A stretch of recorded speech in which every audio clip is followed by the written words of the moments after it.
Wonderful. Good morning, everyone. Thank you for joining us today. My name is Micah George, and I am the 2023 Chair of the Property Management Forum. I am the broker owner of ABC Property Management out of Grand Junction. I'd like to welcome you to our 2023 Property Management Forum, hosted by the Colorado Association of Realtors. We started creating these forums several years ago after we surveyed Colorado realtors and learned that approximately 18% of our total membership is engaged in some level of property management, either for clients or simply for their own investment properties. CAR is committed to offering these forums to help our members stay in touch with what's going on in the property management side of real estate, whether it's risk management or learning about legislative changes that impact our business. With that, I'd like to introduce our first presenter. John Carlson is an attorney and counselor at law for, I apologize, I'm going to say this wrong, Cheddar and Sulzer. That's right. You did a good job there. So I apologize for that hesitation. A Denver-based eviction law firm that represents the largest owners and property management firms in Colorado, but they also serve thousands of smaller owners and property managers. Their law firm has been helping CAR with the risk management side of our property management forum since the very beginning, and we'd like to thank you for being here once again. John brings extensive experience as a trial attorney, and he is well-versed in litigation. Wow, good gravy, I apologize. He skillfully uses knowledge to negotiate complex landlord and tenant issues. Over to you, Jonathan. All right. Good morning, everyone. Thanks so much for the introduction, Micah. And thanks again to everyone for joining this morning. It's going to be a real fun agenda with a lot of information to be shared. So we're going to start the morning by talking about risk management. Risk management is a topic that is always relevant in the field of property management, something we could spend the entire day talking about. So for this morning's discussion here in our brief window, we're going to talk primarily about in the context of risk management, in the context of the new laws. So in any risks scenario, there's always three possible strategies. You have avoidance, control, and transfer. Here, we're going to talk primarily about avoidance and control in the context of two particular risk scenarios. The first being tenant risk, and the second being legal conflict risk. And we're going to frame the conversation through the lens of the gray areas and some of the new legislation that has passed and how to deal with risk in this specific context. With so many new laws having passed already after the close of the 2023 legislative session and a significant number of new laws going into effect on August 7th, this coming Monday, which will be talked about in more detail a little bit later on this morning, I figured this is a really good place to start because there's so many operational changes, both in how we deal with and interact with tenants and possible consequences and risks for violations of these new laws, even as people get comfortable with how to interpret them and how to deal with them. So talking first about a tenant risk, arguably tenants present one of the largest risks to property managers. Tenants present a financial risk in terms of causing damage to property, in terms of non-payment of rent, in terms of incurring legal fees in order to forcibly remove a tenant. But ideally, this risk can be avoided through careful selection of tenants that would be permitted to reside in the property. I'm sure everyone on the call has established rental criteria that they rely on in terms of vetting their tenants. But the reality is no matter how carefully potential prospective tenants are vetted, it's likely at some point in time that a property manager will have to deal with one that doesn't take care of the property, refuses or is unable to pay. And a detailed lease prepared by and reviewed by a strong legal team hopefully allows the property manager to recover the lost income and provides a mechanism for the property manager, the landlord or owner, to regain possession of the property. So historically, Colorado's not had a whole lot of restrictions or guidance on how to screen tenants or criteria for doing so. Now with the enactment of Senate Bill 23-184, put in place some statutory guidelines. Prior to the enactment of 184, landlords were free to determine their own financial screening criteria and policies. So now this new law, which goes into effect on August 7th, limits landlords from using certain financial and rental history information about prospective tenants during the application process. and places other requirements on landlords concerning rental applications and security deposits. We'll talk first about subsidy applicants, because the way the law treats applicants who are applying with subsidies is different than how the law treats a conventional applicant who's applying for a rental property without a subsidy. Going back to 2021, when the Source of Income Protection Bill passed, requiring all property managers with more than 5 properties in the state of Colorado to accept verifiable sources of income, such as Section 8 vouchers or other types of housing vouchers. Only Denver and Boulder was required to do so. So that was a big shift. But after the enactment of the Source of Income Bill, landlords and property managers were still left without a whole lot of guidance about how to calculate income for a person who is qualifying with applying with the subsidy. So the one really good thing that came out of this bill is now there's certainty in terms of what that application process and verification of income looks like for a subsidy applicant. So what the law requires is that you can only require that an applicant who's applying with a subsidy demonstrate income of 2 times the amount of their specific portion of rent, which is great guidance, because before it was, do we deduct the subsidy from the total amount of the rent and income qualify based upon the remainder? Do we include the subsidy as their rent? And so it was being done without a real uniform approach, which whenever that happens, particularly in the context of dealing with a protected class, there's always room for error and creates a large margin of risk. Now, that part seems really good. It provides us the guidance we need. It seems pretty clear, but then it gets a little bit more murky, because under the definition of income, the applicant's subsidy counts as income. So what that does is, if an applicant's subsidy alone covers 2 times their monthly portion of rent, the applicant would qualify without the need to demonstrate additional income. So what that means in practice, just by way of example, is if an applicant applies and they have a housing voucher that is for $1,500 and the amount of the monthly rent is $2,000, the applicant would have to demonstrate income in the amount of $1,000. But due to the definition of income, including the subsidy itself, which, as we stated, is $1,500, the applicant qualifies for the rental based solely on the application. So it leaves landlords at a disadvantage as it relates to screening someone, because you have no way of knowing whether or not they really have the financial means to pay the additional portion of the rent, to pay utilities, to pay whatever else might be owed. So that's a difficult risk that you're assuming by going into this scenario. And I think just to deal with that, when I'm talking about a subsidy, we're talking about any type of governmental subsidy that a tenant receives. So we're talking about housing vouchers, which primarily, when we're dealing with single family rentals, are going to be the most common form of subsidy, but it can also include subsidized housing, project-based housing, affordable housing, and other types of public housing, low-income housing. So the most common, for purposes of our conversation today, is we're really talking about housing vouchers such as Section 8. So in addition to limiting the amount of income that you can require, the law now also prohibits you from even considering a credit score or adverse credit events for an applicant who's applying with a subsidy. So historically, credit was one way that a lot of landlords and property managers were able to deny a tenant who's applying with a subsidy based upon insufficient or inadequate credit. Now that can no longer be a consideration. Not only can you not consider this credit score, you can't consider an adverse credit event or a lack of a credit score. So when we're talking about an adverse credit event, that can include issues such as past due balances with prior landlords, poor payment histories, foreclosures, bankruptcies, things of that nature. So it really removed an important criteria that property managers were able to use in that assessment process.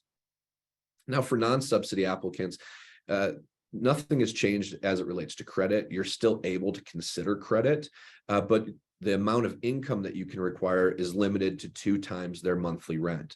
So historically, I mean, the industry standard's really been more along the lines of 2.5% of rent, up to 3 times the amount of the monthly rent. So this is a pretty big shift, and a lot of folks are asking us questions. We'll go into how do we know this is going to be sufficient?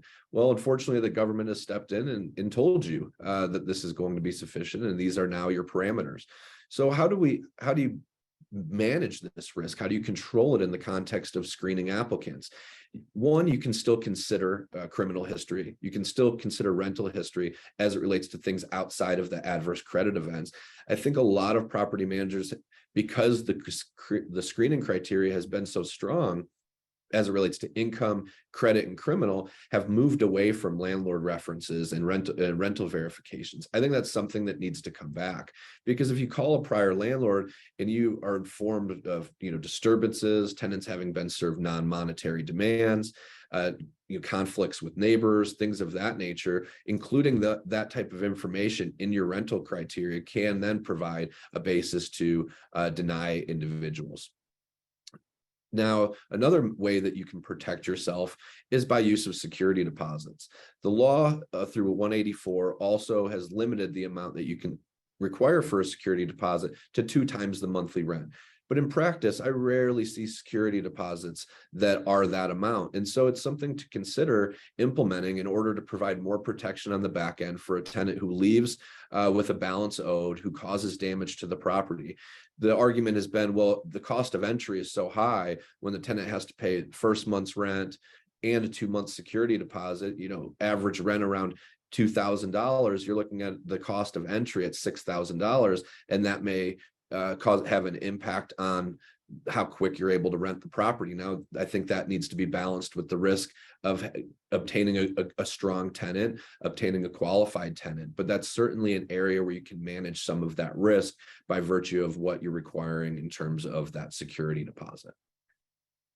Now, that segues in when we talk about the legal conflict risk as it relates to dealing with tenant issues. There's always the possibility for legal conflict when you have a non-paying tenant, you have a non-compliant tenant, and you may end up initiating an eviction action, or on the back end initiating some type of collection action.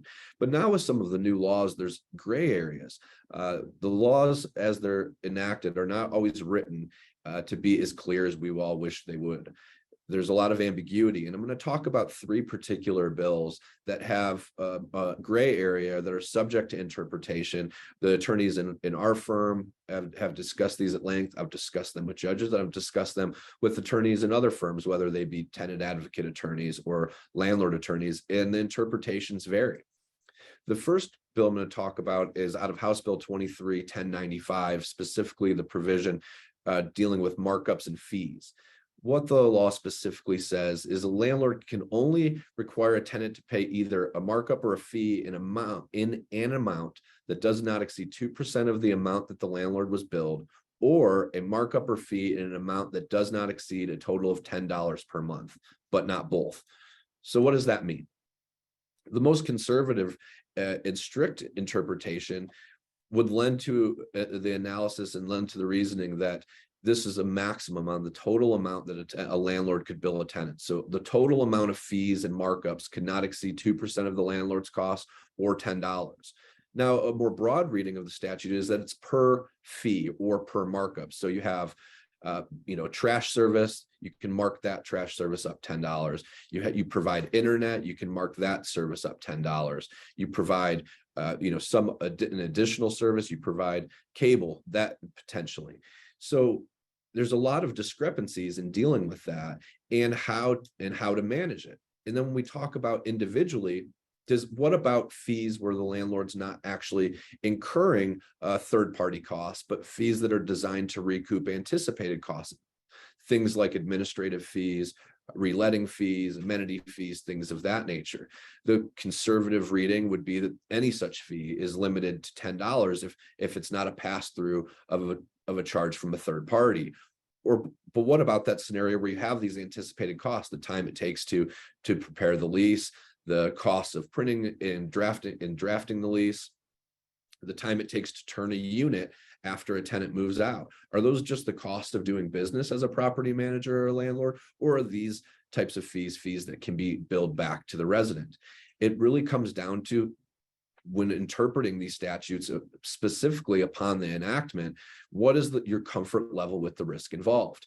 Once we receive court rulings, if there's any guidance from perhaps the Attorney General's office or other state legislatures, then you can evolve the process and evolve your interpretation. But when you look at this bill in particular, the initial bill as it was introduced in the House was that no fees whatsoever could be charged.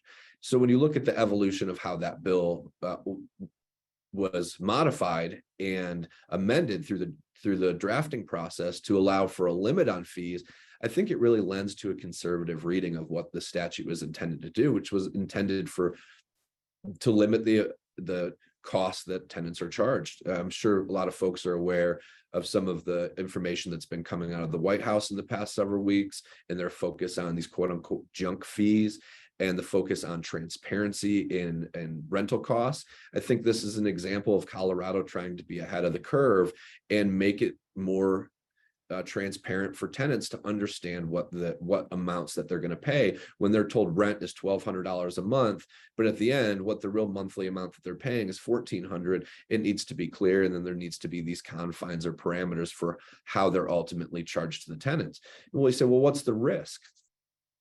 This particular statute doesn't have a statutory penalty for the risk, but what a property manager is looking at is if this becomes a widespread issue where there's violations of this statute and there's a number of different properties or tenants involved, you could be looking at a class action lawsuit under the Colorado Consumer Protection Act, which allows for 3 times or treble damages for the overage and the amounts that the tenants were charged, plus attorney's fees and costs. And attorney's fees in defending a class action lawsuit can be hundreds of thousands of dollars.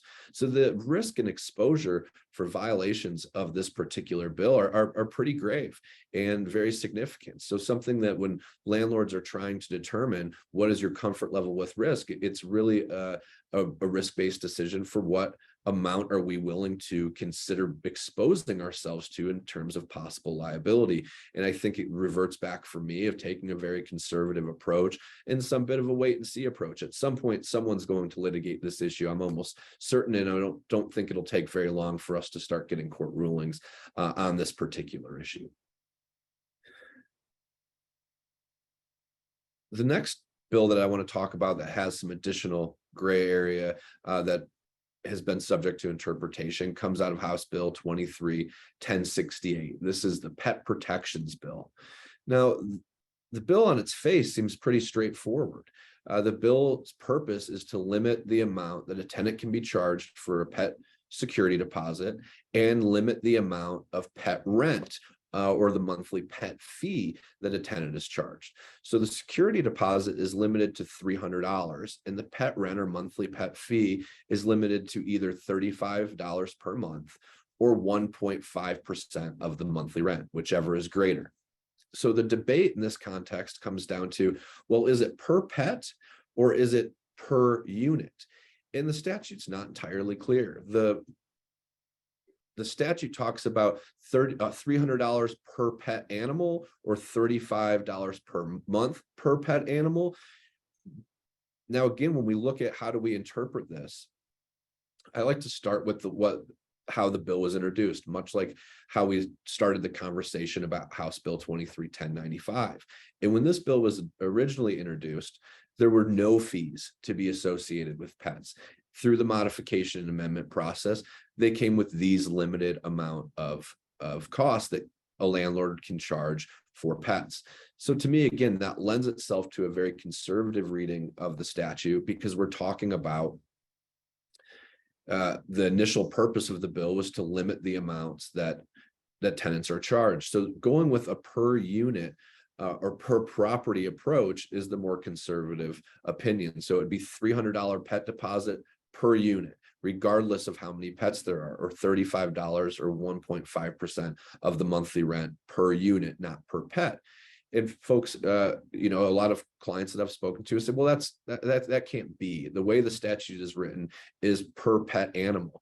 And my answer is typically the same, and the same that we're talking about here. It's your risk, so it's ultimately your decision. If you're comfortable exposing yourself to a tenant suing you and potentially having to pay back all of the amounts that they've been overcharged, plus their attorney's fees and costs provided for in the lease, then you can find yourself on the receiving end of an expensive lawsuit. And again, if it's throughout an entire portfolio, it could be something that subjects a landlord to a class action based upon. When we talk about the purpose of the bill, and it's stated in the legislative summary, is properties would advertise themselves as pet friendly, only to charge really significant amounts for pets. I've heard pet deposits over $1,000 per pet, non-refundable pet fees of $500 to $1,000. So that caught the eye of a number of, the tenant advocate representatives in the House to make it more affordable. I'm a pet person. I have a dog. I completely understand. But at the same time, landlords need to be protecting themselves as well. So when we talk about protecting yourself in this context, remember, you can still charge for damage to a property through a regular security deposit as well. The pet security deposit is an additional assurance on top of a security deposit that you have for a standard rental.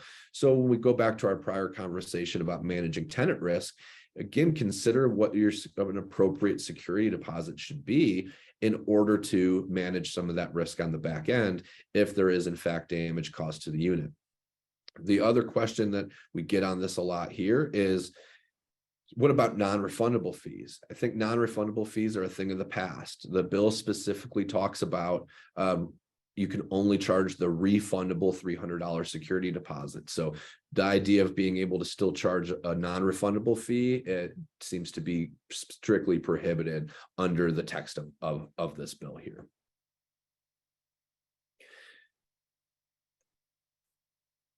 So the next bill that we'll talk about as we near the conclusion of this session is House Bill 23-1099, which is the portable screening report requirement. This bill has a lot to unpack, so I'm just going to focus on one particular area, but the short version is this bill allows tenants to present to a landlord a portable screening report that they obtain through a consumer reporting agency in lieu of being charged an application fee. If a tenant presents the landlord with the qualifying portable screening report, the landlord cannot charge the tenant an application fee, but it also places some affirmative obligations on the landlord itself as it relates to advertising. Landlords are required to provide a very specific advertisement to tenants who are applying for the property. And the advertisement is not only very specific, but the question becomes is, how does that advertising need to be provided? What it talks about is that the landlord must provide the advisement notifying the tenant of their right to present a portable screening report in lieu of being charged an application fee in a location and using a method reasonably likely to reach prospective tenants. And it lists 4 specific places: all advertisements and public notices, website homepage, paper or online rental application, and it says orally with written confirmation of receipt by a prospective tenant. The inclusion of the or following the 3rd criteria, does that mean that a landlord only has to pick one of those 4, or are these just examples with the or providing kind of a catch-all provision for when you're having a verbal conversation with a tenant? Given the specificity of the advertisement language that needs to be used, including it must be in bold, 12-point font, right on the front of the application or right on the front of the website homepage, my position it has consistently been the notice needs to be included, or the advertisement and the advisement needs to be included in every possible place where tenants are being notified that you have a certain property for rent. And that means all advertisements on the website homepage and on the application. On the application is kind of a no-brainer, because you want to make sure that if the tenant sees that application, that they're being notified right up front that they have this right to do it before they pay you a fee, because you don't want to find yourself in a situation where you don't notify a tenant. The tenant pays the fee and the tenant comes back later and says, well, you didn't notify me. I have this portable screening report. You violated the law.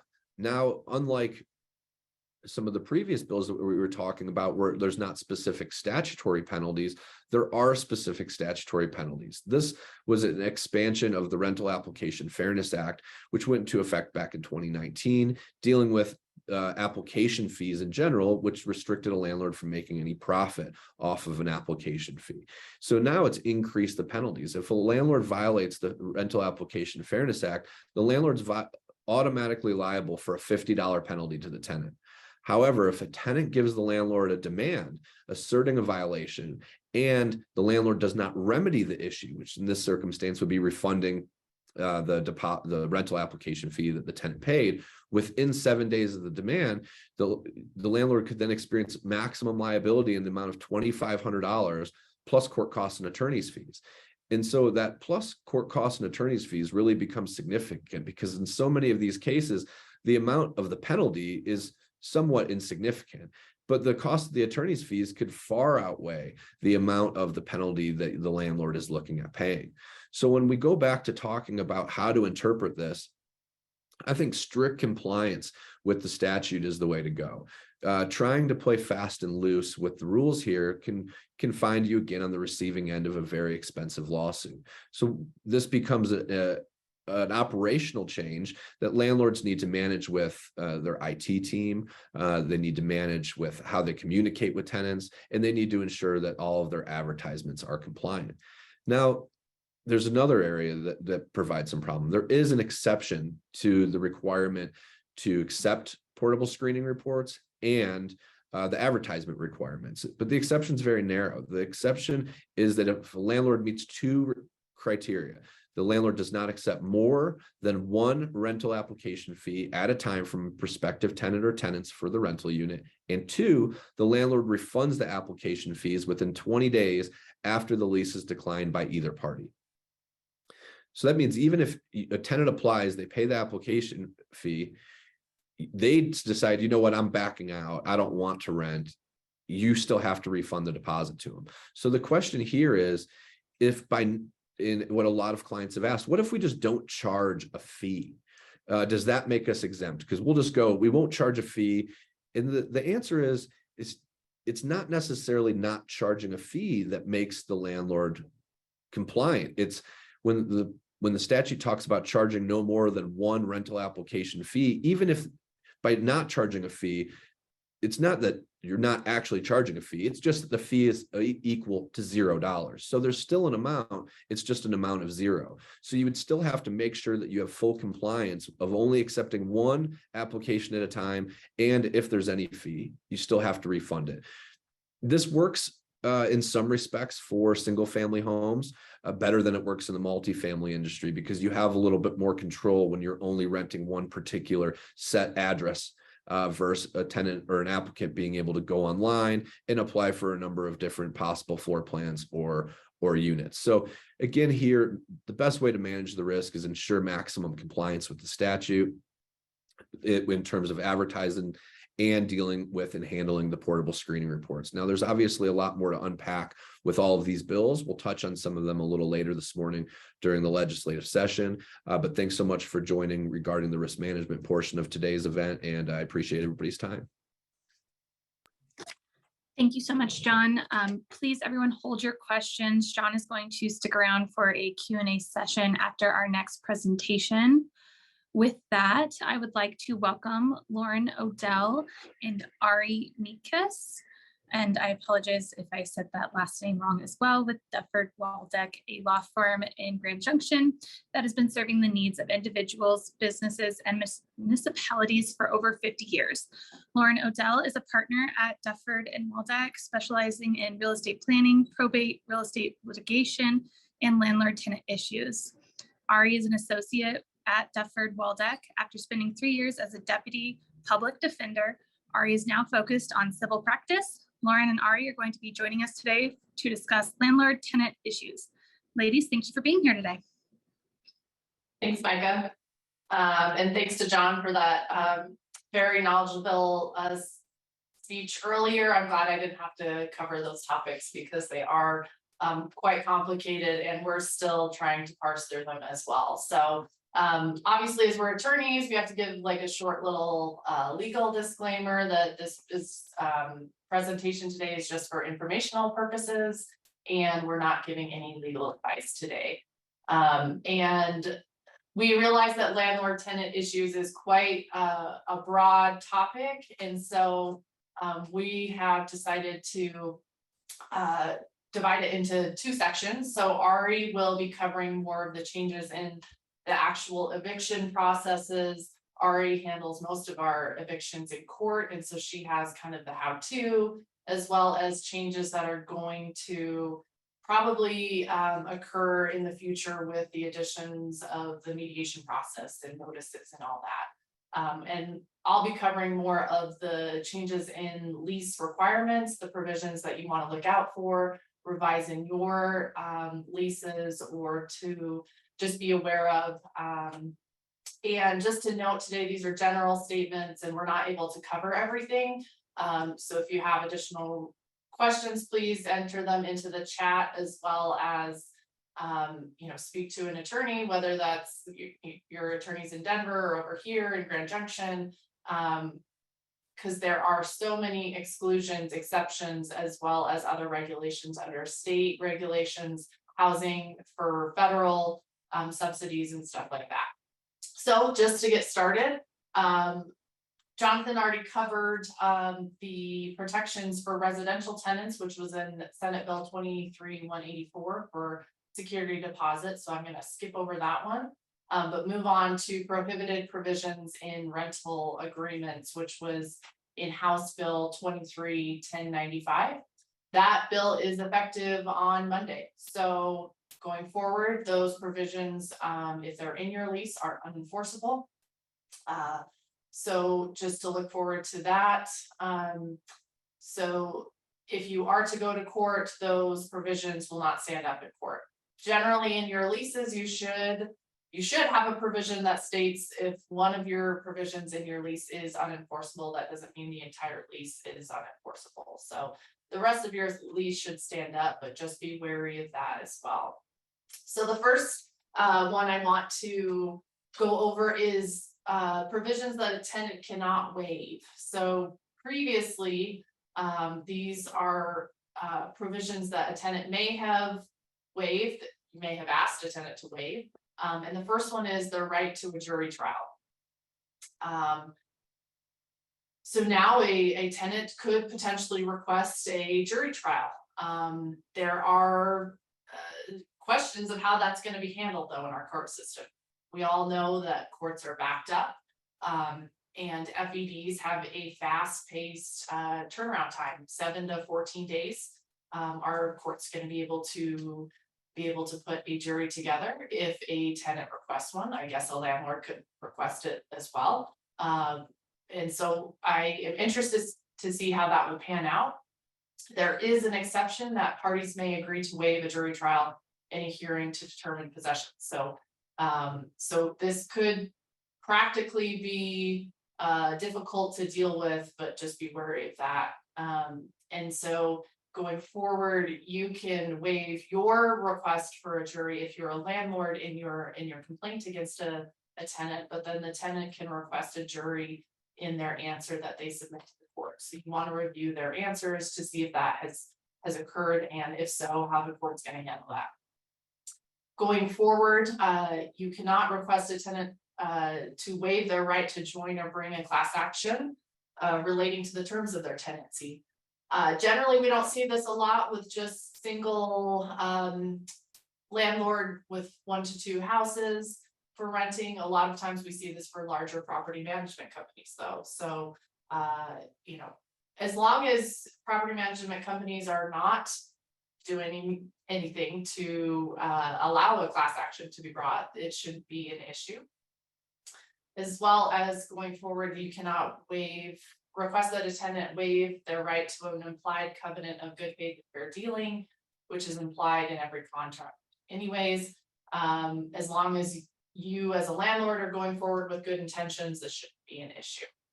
As well as finally, you cannot ask a tenant to waive their right to an implied covenant of quiet enjoyment. A lease can contain a waiver though for acts committed by a third party outside of the control of the landlord. So that's, for example, let's say the neighbor is continually bothering the tenant, the landlord, it's not their issue, so you can put that waiver in there. So your provisions should allow for reasonable entry into a residence or the premises for reasonable purposes. And so moving forward, attorney's fees. Attorney's fees were already, the statute was updated recently, but they have updated it again. So you have to have a fee shifting provision in your lease that allows for the prevailing party to have to receive attorney's fees. That was updated a couple years ago, but now the lease must also state additional language now that says the attorney's fees can only be awarded following a determination by the court that the party is the prevailing party and that the attorney's fees are reasonable. Generally, for us, attorney's fees should only be awarded if they are reasonable anyways.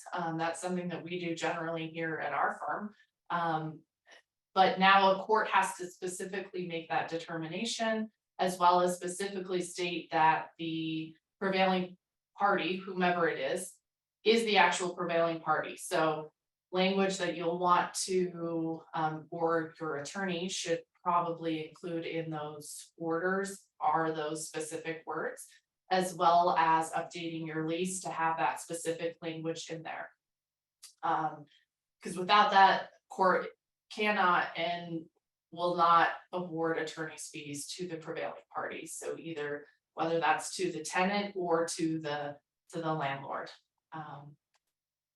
Going on for fees as well, provisions in leases that charge a fee or penalty for a tenant failing to provide a notice of non-renewal are unenforceable now. So usually landlords will have a provision in there that says if you don't provide me notice within 30 days of you leaving, a fee of $300, a fee of $500 will be tacked on to your bill. Those are not enforceable anymore. So a tenant does not, or they still should provide a notice of non-renewal, but you cannot charge any sort of fee or penalty against them unless you can prove it that it actually happened. So for example, let's say they moved out on last month or last day of the month, you're not able to rent for another month because you haven't been able to advertise, to show. Those may be actual damages of that lost month of rent, as well as those additional fees that you had to do to incur to rent that could potentially be charged to the tenant, but you have to be able to show that to a court with actual evidence. Similarly, you cannot classify certain fees as rent anymore for the purposes of eviction or collecting rent. Those, for example, a lot of times landlords would have utilities as an additional rent, or the postings for notices as additional rent. Those are no longer a no-go, so those are unenforceable in your leases going forward. That includes other services and other charges that are not for the specific purpose of rent. And you cannot charge so-called like a markup fee anymore for services that you're, as a landlord, are getting billed from a third party. So the trash bill, water bill, those cannot be a markup fee to the tenant. Now, not sure how moving forward, if landlords, we've talked about this before, a lot of these issues that are coming forward are landlords are just going to raise the rent and just not include these as fees anymore or as utility charges. So I'm not sure how that's going to be dealt with going forward. We'll have to see. And then John already went through the pet security deposit, but also something in your lease, if you have it now, going forward, is not applicable anymore for your pet security deposit. Ari is gonna go through the notice provisions, but those are gonna be quite different in your leases as well going forward. Even though your lease says 10 days, if you have a federal voucher on your property, that notice provision is changing. As well as she'll talk about the mediation process. But the mediation process going forward is something that you cannot request the tenant to waive in your lease, so just keep that in mind. And then the only other one, the difference that it's not necessarily found within a lease, but that's a major change, I think, to the warranty of habitability, is going around the environmental public health event. So this was passed in regards to the Marshall Fire.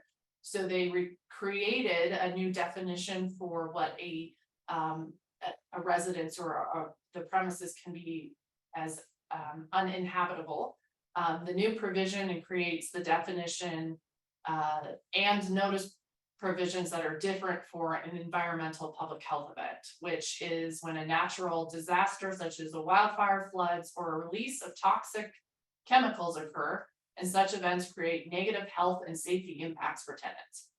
So generally, if a tenant gives you a notice for warranty of habitability, you have 24 hours to respond. With an environmental public health event, you now have 72 hours to respond to that tenant. So make sure you're up on your guidelines for your warranty of habitability, as those notice provisions, as we know, are complicated. I mean, they're complicated for us, they're complicated for tenants. So landlords, an issue that we see a lot are landlords disregard those notices. And then they come to us a week later and say, hey, we got this notice in the mail, what should we do with it? Well, you're 6 days late now, and now we have to do some work to try and appease the tenant if there is an actual uninhabitable property. So make sure you're responding to the tenants. You also, as a landlord, now have a duty, an affirmative duty to tell a tenant what your responsibility is to them. So this is your responsibility to tell them that you have to find them a different place to live at your expense. You have to tell them that in your notice, or however you're communicating with that tenant. And it has to be a comparable residence. So a lot of times we have clients that come to us and say, they found black mold in the house. It's a 4-bedroom house. We're going to move everyone into a studio apartment. That's not comparable. You need to make sure that you're following that, the warranty of habitability. But that also is at the tenant's request. So there is a bit of an onus on the tenant to do that as well. So, and then the only other update for warranty of habitability is the type of notice that is exchanged between a tenant and a landlord. Under the old statute, it had to have been, you could give notice to the tenant or the landlord using the landlord's an email, phone number, or an electronic portal. Now the tenant only has to give notice or electronic notice to the landlord in a manner that the landlord typically communicates with the tenant. Nowadays, we know that texting is a big communication process between landlords and tenants. We don't prefer that for certain reasons, but we understand that that's the easiest thing to do sometimes. But how do you respond to a notice in a text sometimes? Client comes to us and says, we received this notice, they're within the time period. Us as attorneys are not going to be texting the tenant. So the applicability with that is a little difficult of, now we're sending letters that may be different. Does that comply with the statute? It's a good question. So that's my time for now. Ari's going to take over from here, and then whatever questions you have, we'll answer at the end. Okay, so the issues that I'm talking about mostly are going to arise when you decide to terminate a tenancy and the changes with the notices from the new legislation. One change that didn't come through any of these new House or Senate bills, but was made by the Colorado Supreme Court, was in May of this year, the Colorado Supreme Court decided that certain provisions or a provision of the CARES Act, which is the Coronavirus Economic Stabilization Act, was still in effect. They did not read that it ended with the moratorium that was included in the title. So what this means practically is that if you have what's considered a covered property, you were required to give a 30-day demand for compliance prior to filing a eviction or a complaint in the court. This is an increase from the normal 10-day demand period for non-payment of rent. So you have to increase it for 30 days. Those covered properties are pretty broad. Under the federal law, it is any property that participates in a covered housing program, the rural voucher housing voucher program, or has a federally backed mortgage loan or a federally backed multifamily mortgage home. And so if your property has any of those, you need to know that to evict a person, your notice is going to have to be 30 days and not just 10 days as required by Colorado law, or it may be stated in your lease. Another change in the demand requirements that you will see going forward is in HB 231120. The stated purpose in this bill says that it seeks to protect an imbalance of representation in tenants versus landlords. The statute cites a statistic that landlords are represented in 77% of cases. Presumably tenants are represented in a lesser percentage of cases. The law also cites a quote housing shortage and a need for an additional 325,000 rental units according to a 2002 study to meet current demand. I don't have that study available, so I can't talk about what that means, and I'm sure that everyone is wondering what exactly a housing shortage means. But if you do have it and would like to share it with us, that would be interesting to dissect, I think. The law targets protections of tenants who receive certain type of public assistance. Specifically, if the tenant receives Social Security income, they receive Social Security disability income, or cash assistance, which is also known as TANF through Colorado Works. If you have a tenant who receives any of those cash assistance, they get additional process when you are going to file a complaint to evict them for non-payment of rent. One of those requirements is that they are required to be notified of their right to mediation prior to you as the landlord filing a complaint. The statute says that half of this cost of mediation is to be borne by the landlord, which begs the question of who pays the other cost.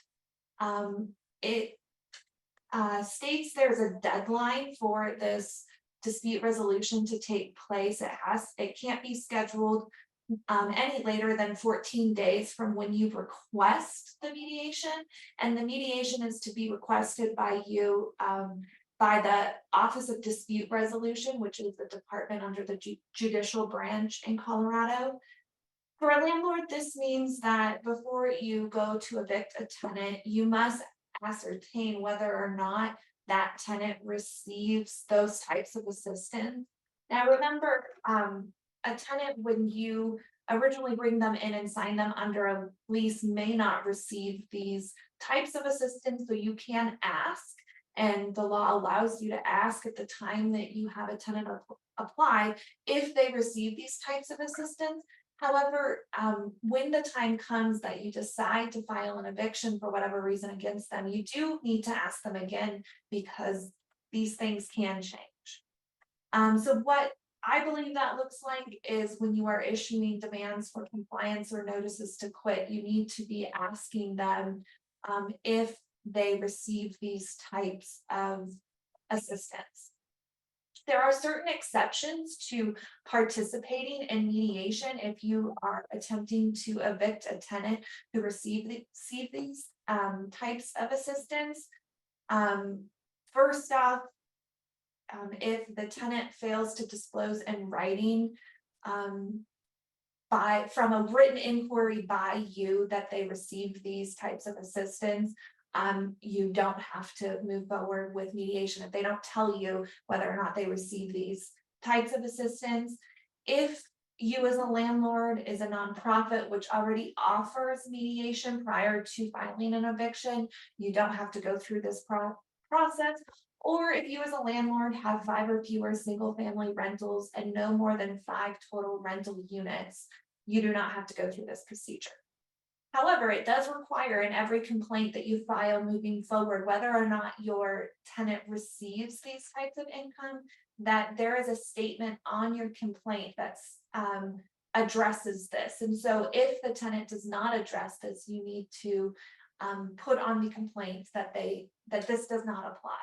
And it is a new affirmative defense, which means that if you fail to plead that properly, the defendant can raise it, and your complaint could be dismissed, forcing you to refile it and start the process all over. The second part of this protection is an additional time to execute the writ of restitution. So now writs of restitution must contain language about whether or not tenants receive this type of assistance. And if they do, the sheriff is not able to execute that writ of execution for more than 30 days after the judgment for possession, which is different than the 10 days that the statute currently provides for.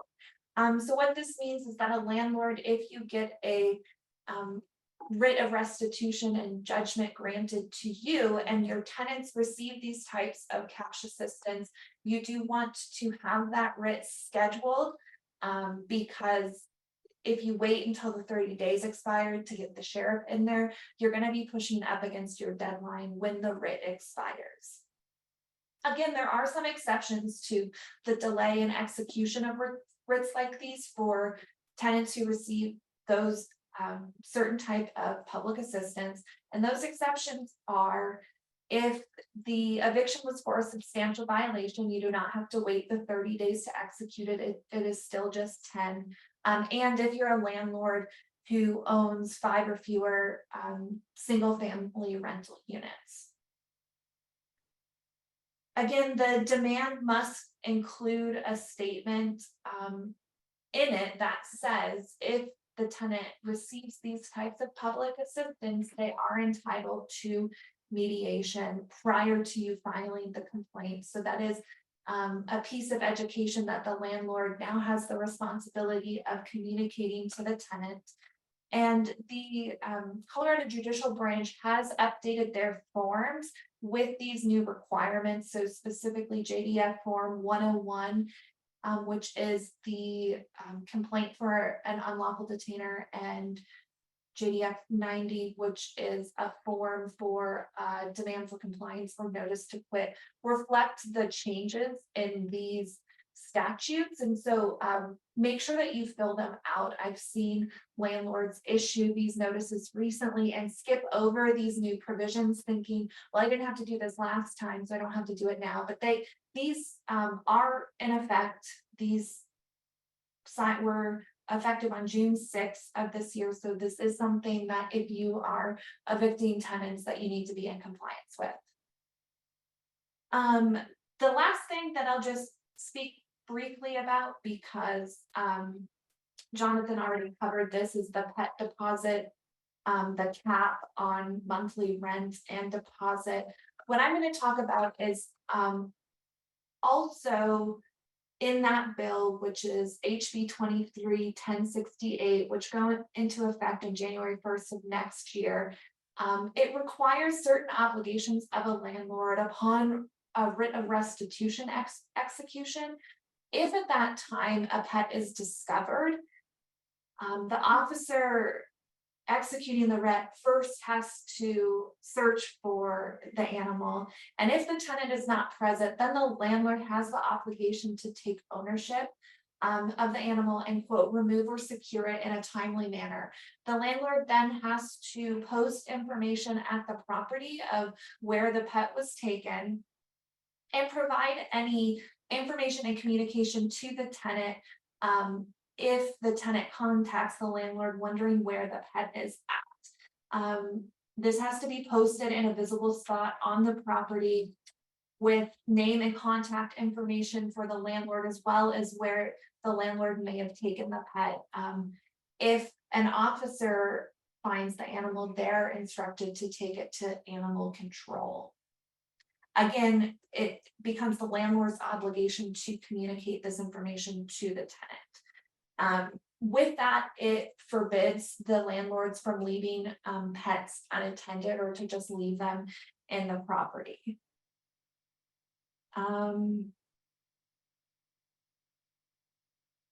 I think that was all I have. We finished a little early. Yeah, and just so everyone's aware, the forms that Ari is referring to are on the Colorado Judicial Branch.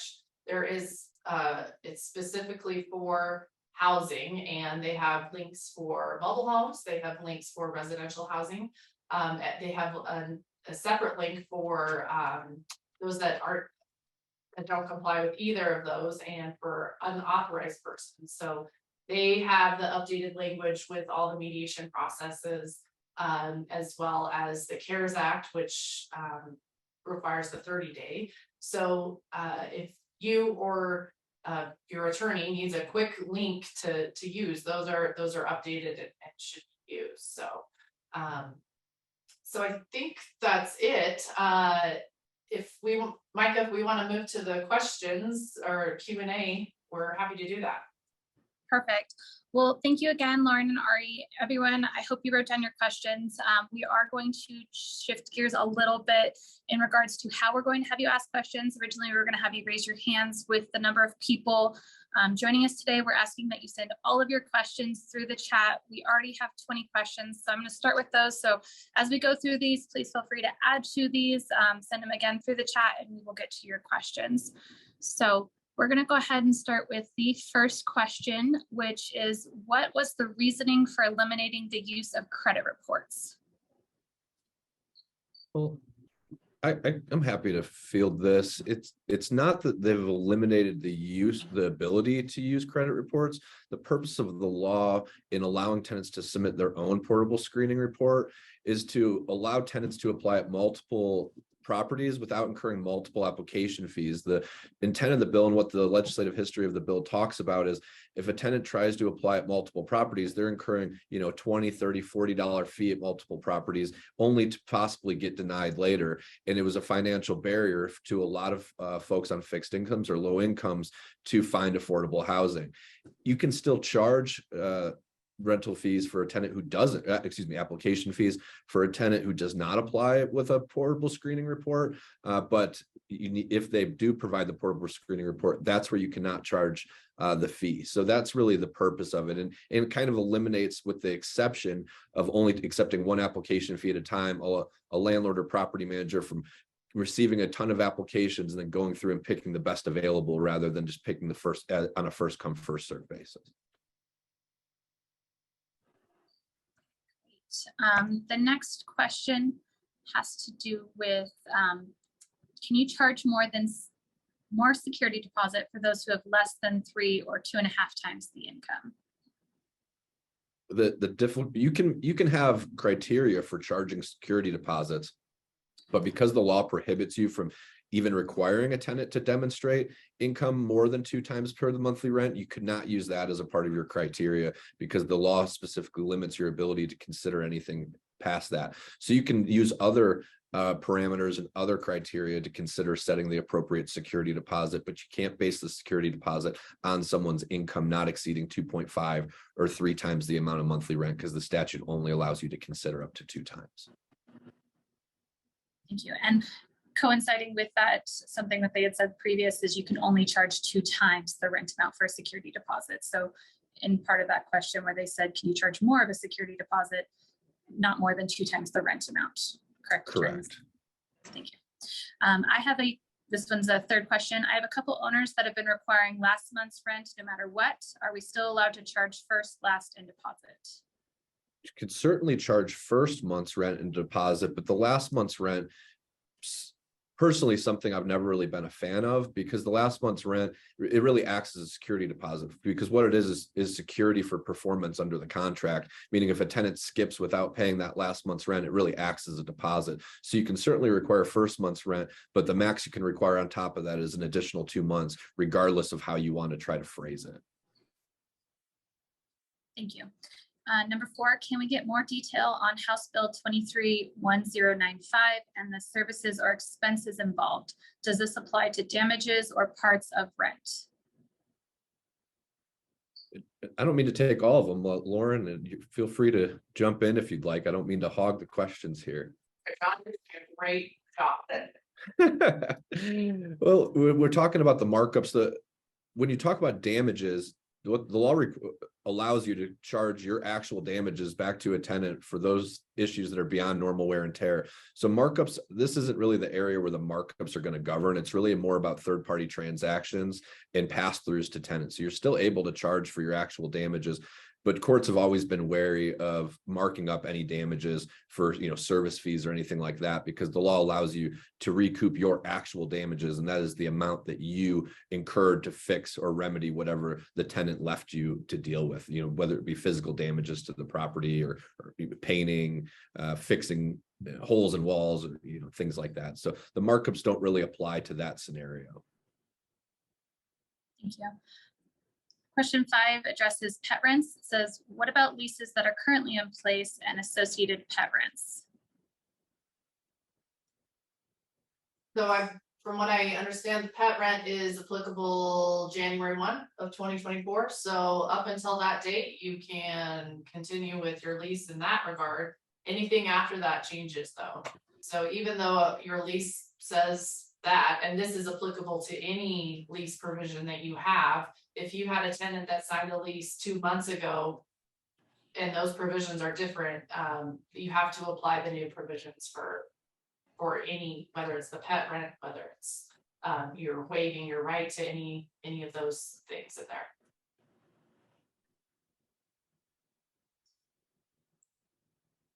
Number 6, can a landlord run screen if they do not charge a tenant? I think they're talking about background checks. So even if a tenant provides their own portable screening report, there's nothing that prohibits you from running your own report. The law requires that you accept the tenant's portable screening report. And if you decide to run your own ancillary report, that's fine, but it has to be at no cost to the tenant. And if you ultimately deny the tenant, you need to provide not only the denial letter that's been historically required, but also a copy of the report, and need to advise that the applicant of their right to dispute the information with the reporting agency. So you can still run your own report, you just can't charge for it, if in the circumstance where the tenant provides their own portable report. Thank you. Number 7, can we still charge a monthly non-refundable pet fee, or are all non-refundable fees no longer allowed? The law is limited to, you're stuck with what the law says at $35 or 1.5%. The law has essentially abolished any non-refundable fees. And a point of clarification there, when it comes to those pets, is it $35 per pet, or is that just that room for ambiguity? Yeah, that's the risk-based decision there. The conservative approach is per unit. If you want to be more aggressive and assume that risk, you could charge per pet. My recommendation has been per unit, particularly at the onset, to see what happens. Thank you. Number 8, can tenants sue owner when owner is using a management company? Yeah, absolutely. I mean, there's nothing that prohibits a tenant from suing anyone. Typically, the management company is named. It depends on how visible the owner is. But in a lot of lawsuits that I see, it's both management and ownership. And dealing with those types of scenarios is something that should be addressed in your property management agreement. Thank you. Number 9, it says for the application fee, they use Rent Prep and they charge them only what they charge. Is that still okay? so long as the tenant doesn't provide a portable screening report, you're still okay to charge exactly what you're charged as a pass-through to the tenant. And then it says, number 10 are pet deposits and leases signed before this House bill that goes into effect in January grandfathered in.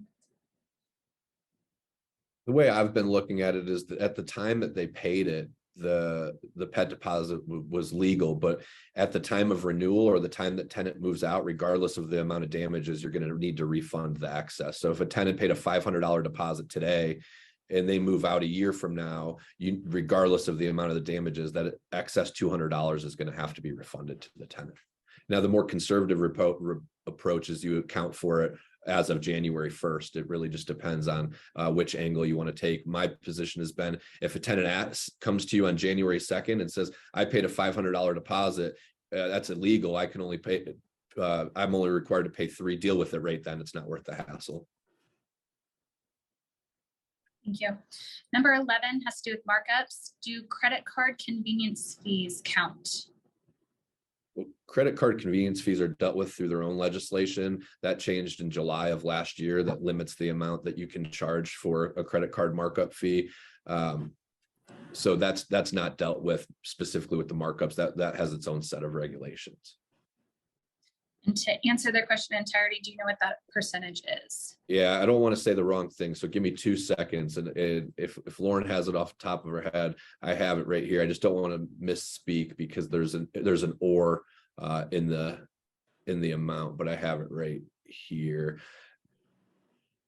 What it is there's 2 options. You can charge 2% convenience charge or the actual merchant discount fee. I didn't want to say we have so many percentages dealing with the new laws that it's easy to get confused, but you can charge either a 2% convenience fee or the actual merchant discount fee that you're charged as a pass through. But you also need to remember that this can only be charged on credit cards. You can't charge any fee for use of cash, check, or a debit card or a gift card. The debit cards have been the most problematic piece because a lot of online processing softwares can't differentiate between an actual credit card and a debit card ran as credit. So something that you need to be careful and keep an eye on. Thank you. Question 12 is directed to Jonathan. If landlords do not charge an application fee and instead have a third party run a background check where prospective tenants pays for their background check directly to the third party, is that still a problem per the Rental Application Fairness Act? It puts you pretty much in the same situation because it's not just about not charging the tenant a fee, it's about the tenant not incurring any cost to apply at the property. So there's not really an end run around it by having the tenant pay the third party directly. You would, as the landlord, would have to accept the tenant's portable screening report. And if you still chose to run your own report, you would have to assume that cost. Perfect, thank you. This one again addresses 1099, House Bill 23-1099 on all the reasons to refund, even if you've started the process and the applicant is approved and then decides not to move forward with the property. They want to know if that fee still has to be refunded, where you had stated that after 20 days, if they decided not to move forward, if they still have to refund it. That's to be compliant with the exemption from the requirement to accept portable screening reports and the advertisement requirement. So where you only accept one application fee at a time, and any denials, regardless of whether it's a landlord denial or a tenant denial, have to be refunded. In circumstances where it's a denial and the tenant did not submit, and you're not operating under the exemption and the tenant did not submit a portable screening report and paid the fee, you're not required to refund in that circumstance. Thank you. This one has to do with ESAs. They want to know if they have to accept them if they have less than 3 properties. Oh, this is a complicated issue and a little bit outside of some of our discussion today. There's not an exception. The short answer is there's not an exception in Colorado to comply with fair housing. Question 15, if someone is renting a basement or room in their own home, can they discriminate against kids or ESA pets, not service animals? Does it make a difference if they're completely separate unit or if it shares a common areas with the actual owner? This again, a really fact intensive inquiry, not something that is really conducive to this type of dialogue. So I don't mean to shake off the question if Lauren wants to jump in, but these are really fact intensive and there's so much liability that's associated with fair housing. I'm really reluctant to dive into real specific scenarios in these types of conversations. I agree. the best rule of thumb is when in doubt, follow the fair housing. So, Absolutely. question 16, in regards with the 200% of income qualification policy, should we use net or gross? Our company has always used net, but do they have to be combined for all parties, including roommates? So sorry, two-part question there. As to the first part, the statute's not clear. It just says 200 times the inc, or the 200 times the rent amount, or 200% of the rent amount, excuse me, 2 times the rent amount. So it's not clear on whether it's net or gross. The conservative approach is you go on pre-tax income. If you wanted to be more aggressive and justify that, you can go post-tax. And I'm sorry, what was the second part, Micah? If you have to view it as the combined income yeah. for all parties, including roommates. Again, the statute doesn't specify. It's just another beautifully drafted piece of legislation with no possible ambiguity. But the way I've been looking at it is as the applicant group, because you could find a scenario where perhaps you have a husband and wife applying, and the husband works and the wife's a stay-at-home mother, and then you would say, well, the wife doesn't make any income, so we're going to deny based upon the wife. I think you're going to find yourself potentially in fair housing trouble or otherwise. So I think the safest approach is to look at the applicant group. Thank you. Question 17, is not having an AC considered warrant of habitability? Not having AC upon move-in, or not having AC in terms of the AC breaking during the course of the lease, would be 2 different things. So there's a lot of rentals in Colorado that don't have AC, period. Certainly in Denver area, there's a lot of old buildings that don't have any central AC. But AC going out during the lease, it could certainly be a warranty of habitability issue. It's not listed in the 505 list for things that are automatically, but it could be considered an appliance, and it also could be a breach of contract issue if it was agreed upon in the lease that AC would be provided. So the rule of thumb is you want to, if things like that break, you want to make sure you fix it, but it's not automatically a warranty of habitability issue. It's going to depend on the circumstances. Yeah, Thank you. I agree with that one. I mean, in Grand Junction, when it's 105 here versus some of the mountain areas, that's pretty fact specific as well. So double check with what would your standard as well. Yeah. Great, thank you. Is radon included in warranty of habitability? No, I'm not. Oh, go ahead. I'm sorry. Under the new radon bill, it does make it part of the warranty of habitability, and you have 180 days to make sure you address any radon issues. But from a practical standpoint, I've always viewed elevated levels of radon as a possible warranty of habitability because it can be a life, health, or safety issue. Thank you. Someone asked, does the new warranty of habitability actually replace the old bill and should no longer be referenced in a lease, only the new bill number? It supplements. It doesn't replace everything. So you still want to follow what's in the bill today, but there's still provisions that from yesterday that are still applicable. Thank you. Again, with the warranty of habitability, they want to know if the management company has to pay for a new place for the tenant to live while the home is being repaired, or does the homeowner? That's probably found within your property management, or it should be within your property management agreement. But that would fall most likely back onto the owner, but someone has to pay for it in the interim. Having a disagreement between the owner and the property management is going to get them in trouble versus worrying about that later. Thank you.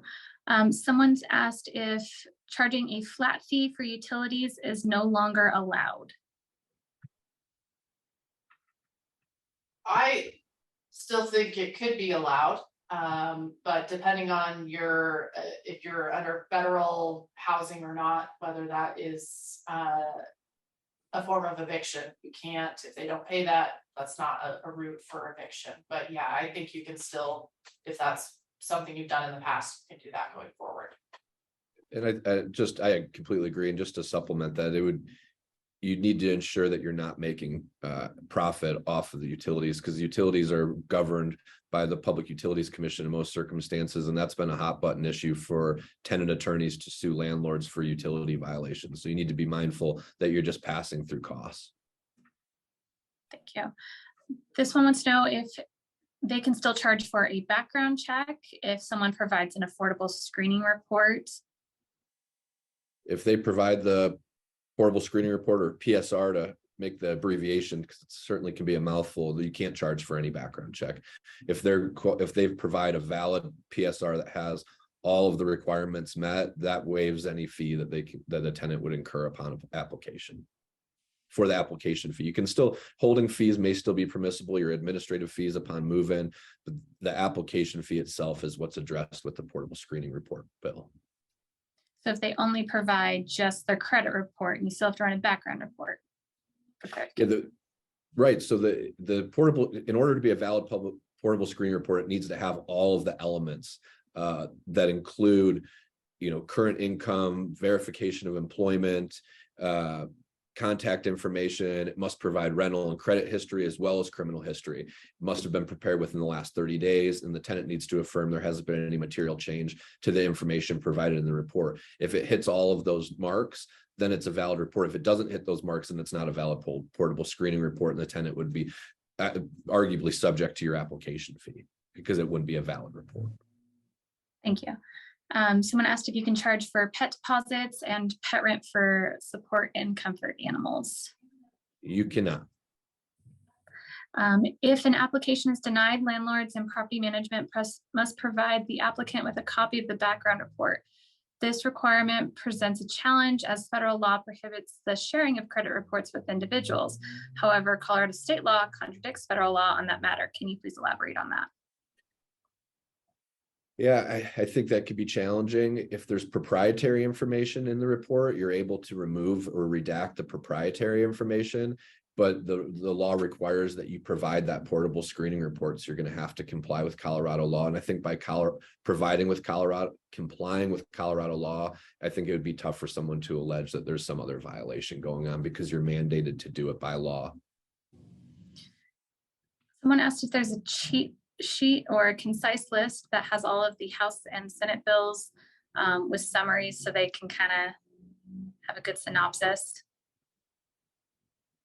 We have a lot of information on our law firm website at thslawfirm.com. So you can access a lot of information on the new laws on our website. Ours is the same on our website, ewmk.com. We have a news section that we just listed all of the laws with the outline of each important provision. Wonderful, thank you. Is the landlord responsible for finding them a comparable rental in the instance when the original rental becomes uninhabitable, effective that the bill goes into effect on August 7th? The warranty of habitability law has always had that on there. If a tenant claims that the property is uninhabitable, it is legitimately uninhabitable, and the tenant provides the landlord actual notice, the landlord has to provide a comparable dwelling or a hotel of the landlord's choice at the landlord's expense. So it's the landlord's choice, but it's also the landlord's expense. The flip side of that is the tenant's rent does not abate during that period of time. So the tenant continues to be responsible for rent. Thank you. Several people. Oh, sorry. Go ahead, Lauren. Sorry about that. We are actually almost about 5 minutes over time. I know we had so many questions that we did not get to, but we should probably move on to our legislative portion of our session so that we can make sure we let everybody go at our usual end time. Thank you. And we will have a brief question at the end as well. So I would like to thank everyone who came from Duckford and Waldeck for all of your great wisdom today. Thank you. Yeah, and if you need our contact information, just contact either Micah or anyone else at the organization. We're happy to chat with you. Perfect. And John is going to stay on with us too, so he'll be here at the end. So thank you again. That's all the time we have for questions. So we're going to go ahead and welcome Brian Tanner, who is bringing you today's legislative update. Brian is CAR's Vice President of Public Policy. He has long and varied career in politics. Some of the areas of responsibility at CAR include state ballot issues, lobbying and issues mobilization, and federal candidate issues. Brian has assembled a panel of experts to discuss legislation and the impacts of property management side of real estate. Hi, Brian. Hey, thanks, Micah. Hey, welcome everybody. For those of you who haven't met me, in addition to that, I replaced Liz Peets back in the very end of February as the VP of Public Policy for CAR. Just a kind of a quick background, since the last 8 years with the Statewide Education Association, before that with State Employees Association. I've been a lobbyist in Colorado and Wisconsin previously for quite some time now, and super happy to be with the team for Realtors Out Here. Obviously, big change of pace coming on in the very end of February, like the second day on the job. There's this little tiny bill that we're going to talk about here in a little bit around rent control for House Bill 1115. But just kind of a fun fact about me, because it does tie into politics, is that after college and a degree in political science, it made sense to go get my certification to be a wildland firefighter. So again, not a hot shot, not a smoke jumper, but shoveling dirt on fires across the Northwest based out of essentially Bend, Oregon. One of the standard fire orders actually applies to all the work that we do in the political arena. And that fire order is stay alert, think clearly, keep calm, act decisively. So it is something that I've used now almost 2 decades later in terms of that piece out. So that is me in a nutshell. I'll get to introduce. You've heard from John, so you've got his. I'll introduce Tonette here shortly. But want to just actually take a step back and talk about some of the political realities that we're dealing with here. So again, all of us, every one of us has to operate within political realities. And so taking a step back, I'm going to actually go back to 2020 very quickly. We had a census. And out of this census, we found that we have more people in our state. We picked up an 8th congressional district. And as a part of that, the next year we had redistricting. You may recall the redistricting commissions for both legislative and congressional. So we got new lines. And fun for some of you, we got new district numbers, which made the 2022 elections that much more interesting. So 2022, we get to put these new lines and districts to use. And out of that election in 2022, this is the composition of the General Assembly. In the Colorado House, you've got 46 Democrats and 19 Republicans. That is a supermajority. So, and this is like the lowest number of Republicans, I think, historically ever in terms of that 19 number. In the Senate, you've got 23 Democrats and 12 Republicans. That is 1 seat short of a supermajority in terms of that composition. All 4 constitutional offices are being held by Democrats right now. So where does that lead us? Like, it forced us to be in an amend position on a whole host of bills that we hated. And if you talk to some LPC members out there, they can talk about some very difficult conversations we had around being in this position. And let me just kind of walk you by in terms of why. The why I think is important, because I'll touch on a couple of bills that we were in an amend position on in terms of movement. It really comes down to math. And this is the thing, a lot of the bills that you just heard from the previous section started with the House bill number. So the House committee, where most of these bills are being heard, is the House Transportation, Housing, and Local Government Committee. The makeup of that committee is you've got 9 Democrats and you've got 4 Republicans. So 9 and 4.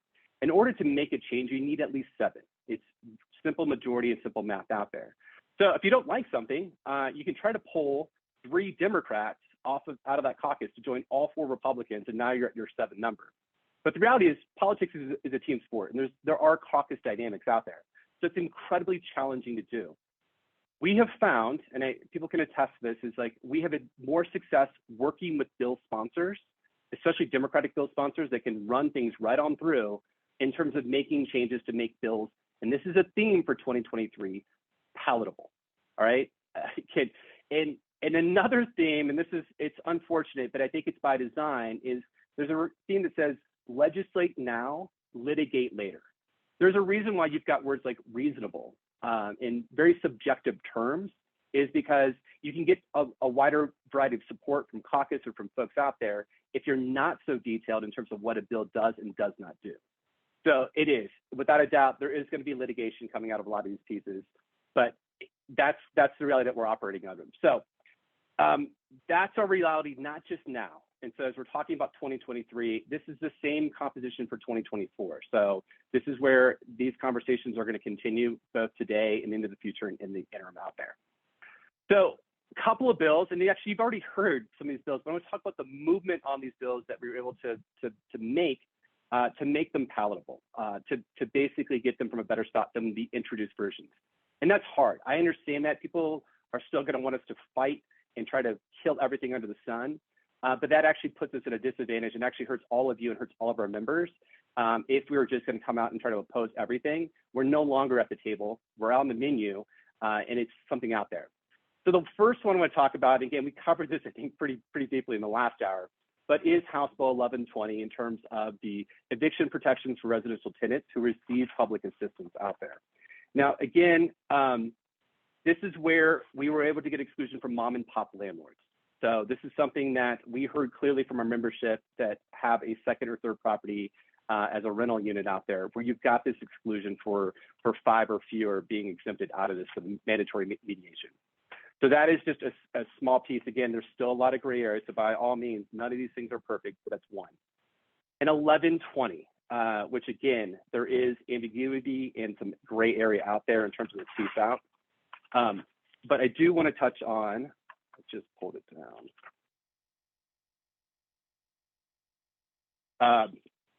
So, and this is 1095, sorry, moving back and forth. 1095, this is the one in terms of prohibiting certain provisions in rental agreements. There is the word except, so there's exceptions in here. So it's like the waiver around the right to jury trial, you can come to an agreement in terms of agree to a waiver of the jury trial. So that's one of the things in terms of the exception.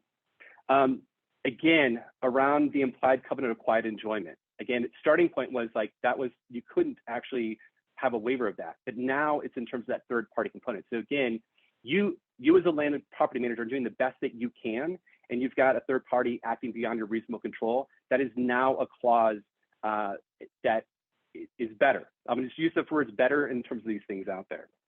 And again, another in terms of the actual losses. So again, if they don't give you notice and then you're actually at a loss because you didn't get notice of a non-renewal, you actually can recur the actual losses of that property out there. And again, the other one too, obviously the starting point for 1095 here was that if you had a third party in terms of a billing service out there, you couldn't charge that fee. Now there's that markup. And again, questions remain about how is that 2% or that $10 in terms of apply. You heard the conservative sort of response. You know, this is something that we're doing the best we can to add some of these things back in there. At the same time, like some of this is really going to take case law in terms of dictating that. So again, those are some of the changes that came out of 1095 from where it started to where it finally, went to the governor's desk and passed. Actually, probably one of the ones that had the most amount of movement, still better, not perfect, was in Senate Bill 184. And this is around protections for residential tenants out there.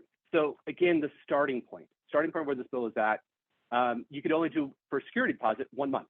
And it could be an installment for over the course of that contract. So it could be a 1 month of security deposit over an entire year. So 12 monthly installment pieces out there. The financial penalty for violating this section of the statute would start at $5,000, and they got cut in half back to $2,500. And again, the original bill you could limit rental history to 3 months, and so that piece got carved out. I would say the number one piece that we heard from all of you and members throughout was there's a section in there about the first applicant who gets all their paperwork in and meets the criteria is the first one that gets that unit. Like there's no other in terms of evaluations out there. So that was one of the pieces that we were able to work with bill sponsors and proponents about. This is an important section for us in terms of the first in line, first in the door piece was incredibly problematic out there. So that's another sort of a piece that we got removed. Again, the starting point. So we've heard about the income thresholds of quality, and obviously you heard the sort of market approach. The original bill had 125%, so 1.25% of income, and that got moved up to 200, so 2 times. And again, it's below industry standard, but starting at 125 or 1.25, again, making things a little bit better out there. We also struck a section, section 6 of the original bill, about alleged violations being an affirmative defense to eviction proceedings out there. So that's piece. Again, security deposit, single installment, 2 months versus 1 month. were all some of the big pieces in 184. So look, I still to this day am hearing people who are super unhappy with the final product, but that movement is substantial and makes a difference in terms of that. And the fact that there are certain places where you can use credit score out there. But understand, and we'll probably hear about some other pieces. So those are just a couple of bills. But again, there was more than half a dozen around the tenant landlord legislation piece. And one of the things that's kind of important to me and why we've got this panel for the next 30, we're gonna try to do about 20 minutes or so, is that I wanna bring some different perspectives. And so one of the things is like, it's important for us to hear from these perspectives that we may not agree with. So I'm gonna go back and remind you, if you remember Mike at the very beginning, talked about some ground rules, I'm gonna refresh that in terms of this piece. You are going to hear things that you probably disagree with vehemently, all right? And that's fine. But remember, this panel is informative. At the end of the day, the decision makers are your legislators. They are the ones who are making these policy decisions. Jonathan and Tonette, who I'm about to introduce here, are not the people who are making these decisions. Like, we're gonna give some background and some thoughts and philosophy, but that needs to be sort of concrete. I'm gonna apologize in advance. Like, we just heard about 20 questions, which was a rapid response, and great job, team, on answering those. We're not gonna get to all of your questions today. So we will take them down and we will try to find ways to get back, but like, just in advance, I'm sure we'll probably maybe even have more than 20 questions for this section. Fundamentally, I wanna stress being respectful. So again, try not to write in all caps, but if you have questions, and again, make it a question. If you have a comment, I understand that need and desire, but really, what's the question that you can ask maybe around that comment in terms of that? So the chat feature, again, is gonna be your way to ask questions, and we're gonna wait till the very end. So we're gonna get through hopefully about 4 questions here with our panel. And again, just keep the questions in the chat, but that's gonna be our primary way to kind of get through things. So I would love to introduce, so again, you've heard John in terms of his background and experience. I do want to share our other panelists that has joined us. So Tonette Salazar is actually the Senior Vice President of Government Relations for Strategies 360 in their Colorado office. And she brings more than 20 years of experience to her clients. As an experienced lobbyist, she's advocated for an array of education clients, including school districts, community colleges, school counselors, career and technical education organizations. She's also worked extensively on homeowner association issues, labor and employment issues, and workforce issues. And she tackles complex challenges with strategic thinking, thorough policy analysis, and powerful coalition building. Now, Tonette began her policy-focused career as staff for Legislative Legal Services, which is the nonpartisan office staffing the Colorado General Assembly. In addition to representing clients at the state capitol, Tonette has driven state engagement for the Education Commission of the state. There, she's focused on education policy and strategic planning for nonprofits. And it's through this that she's been able to work with all 50 states on important education issues from preschool through workforce preparedness education. Tonette's a native of New Mexico and holds a BA from the University of Denver and a JD from the University of Colorado at Boulder, and volunteers her time working with the next generation of Latinx leaders through the Latino Leadership Institute, and she serves on the Mile High United Way Board of Trustees. So that is a little bit of background on our panelists. And again, we're going to go through 4 questions, and then we've got this sort of structure where I'm going to kind of go back and forth as to who gets these questions first. But I'm going to start off with probably the hottest topic in terms of tenant landlord legislation, and that is around House Bill 1115, which was rent stabilization or rent control. And look, everyone agrees that attainable housing is a problem in Colorado. Can you share more on why House Bill 1115 rent stabilization control is or is not an appropriate solution in your opinion? And I'm going to start with John. Well, Brian, thanks so much for the great summary of the legislative session. It was certainly a busy one, particularly in this industry. And the rent control bill, as you indicated, did not pass. And, you know, this has been, as you said, a very widely and hot debated topic. The reality for me is, while rent control appears to help current tenants in the short run, in the long run, it decreases affordability, it creates decay in available housing, and creates negative spillovers on surrounding area. The reason why rent control is so rare in the country is because history has shown it doesn't work as intended. It's a short-term fix for current residents only, at the expense of long-term affordability for the much broader population. The science of economics tells us that rent control not only limits new supply, but also leads to the removal of existing supply. And what I mean by that is many small owners are going to sell off their properties that they use as rentals to receive the actual value of the property. It also decreases investment in new housing. Developers are deterred from building more homes, which at the end of the day only worsens the housing supply crisis in the United States. Rent control can lead, and often does, to poorly maintained, outdated housing and battles between tenants and landlords over upkeep. It creates decay in the rental housing stock because landlords may not invest in maintenance because they can't recoup those investment costs by increasing rents.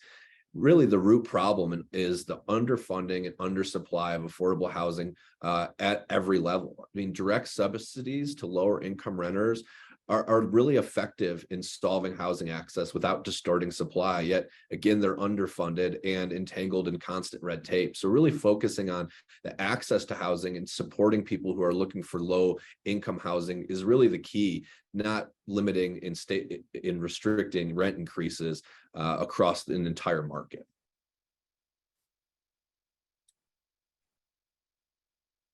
Thank you, John.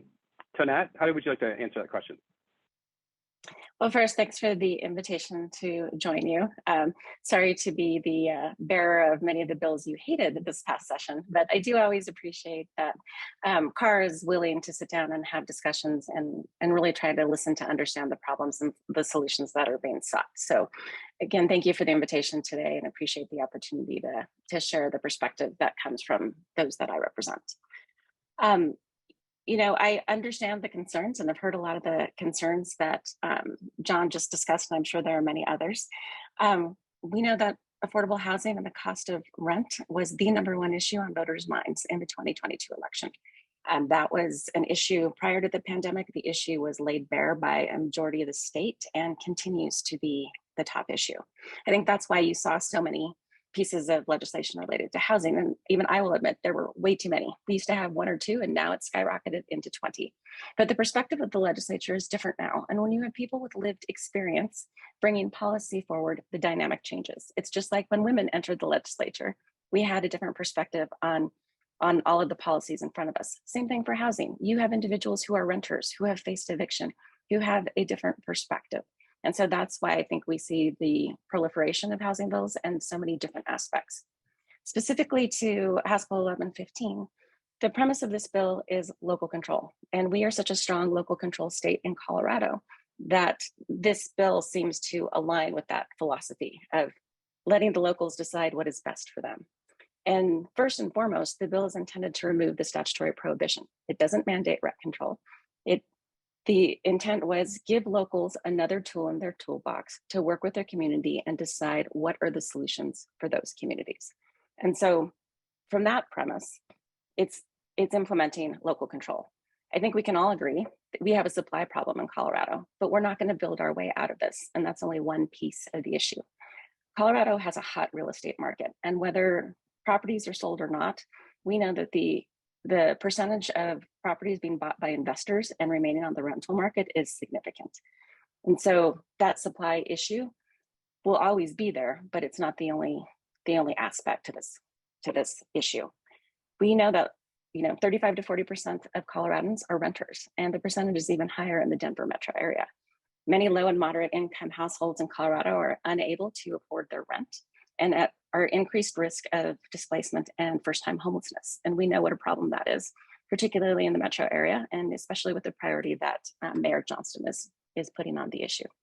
But weak renter protections and underdeveloped and underfunded enforcement mechanisms have really allowed market forces to fully control what gets built, how much landlords can charge for rent, and whether or not landlords have to address issues of habitability as a matter of business.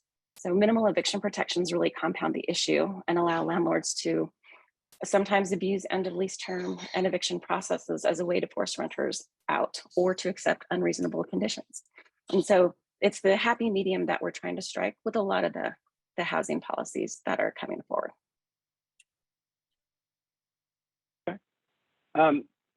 Again, sticking with the hotly contested, and actually I want to just share something else that was, again, because I think you touched on it too, as we talked about the political competition, there was more than 35 new faces in the legislature out there. You got a brand new speaker, a new minority leader in the House. new staff members for the caucus. So in terms of the dynamics of legislation being brought, there's definitely a lot of individuality in terms of bills being brought forward versus like caucus sort of dynamics that I think we saw this year versus past years out there.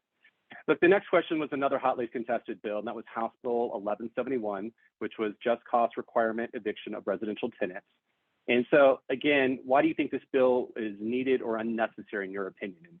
Tanette, we'll start with you on this.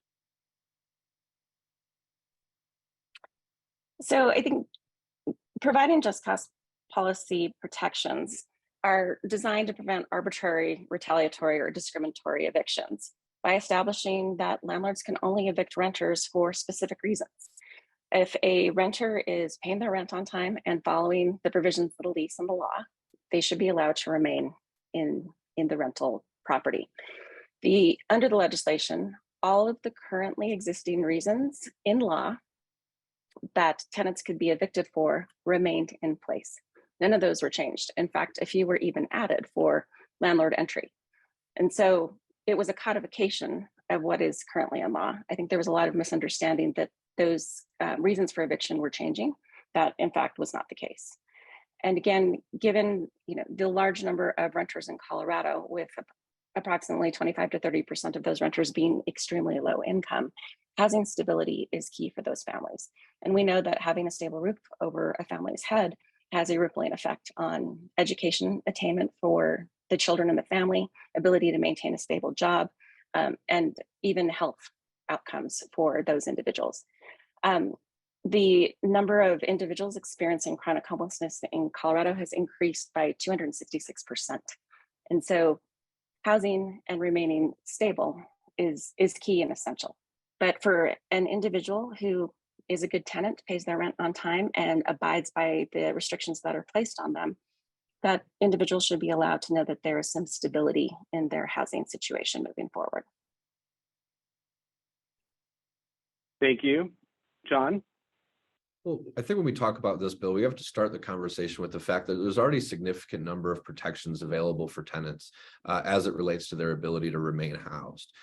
Although people talk about in Colorado how anyone can terminate a lease for no reason, that's not exactly true. A landlord must have a non-discriminatory, non-retaliatory business reason in order to terminate a lease. There's already protections through the warranty of habitability statute, through fair housing laws that prevent a landlord from retaliating against a tenant for instance, raising complaints about the condition of the property or discriminating against a tenant and using a discriminatory or retaliatory basis as the underlying reason for a termination of a lease. And so there's already significant remedies and protections available for tenants in those types of circumstances. And the definition of retaliation was recently expanded in the modifications to the warranty of habitability bill. For low-income tenants who receive housing vouchers, tenants in subsidized or tax credit properties, there's already even higher protections. The law requires good cause in order to terminate those specific tenants. So there's even more protections in place for the more vulnerable population of individuals trying to maintain low-income housing. The other unintended impact of this bill is a lot of times the people who are impacted most on this are neighboring good tenants. There's circumstances that arise where a tenant is disruptive, is threatening of other tenants, is engaged in other actions, but the tenants affected by this are so, excuse me, intimidated or feel threatened that they don't want to come forward. They don't want to testify in a court proceeding to have this person removed. So the landlord's left at the end with the ability to terminate that lease upon its expiration, and to prevent and to maintain the sanctity and the harmony of the community. The other part that I think it was a really critical factor and the reason this bill failed is the costs associated with it. In terms of terminating a tenant at the end of their lease, in some circumstances, they were required to give a family 90 days to relocate and provide assistance of up to 2 or 3 months of rent. For certain landlords and even for large companies, that's such a financial barrier that's inconsistent with the goal. At the end of the day, this creates a one-sided relationship where a tenant can walk away from the contract at any time, but the landlord cannot do so. And if the landlord does, there's significant financial repercussions for the landlord doing that, where the tenant can leave and not have the same repercussions. The purpose of leases is to keep landlords and tenants on equal footing. And this shifts the dynamic entirely in the tenant's favor. It's not about the landlord having all the power. It's about both parties having an equal bargaining power and relationship to terminate the contract in similar manners.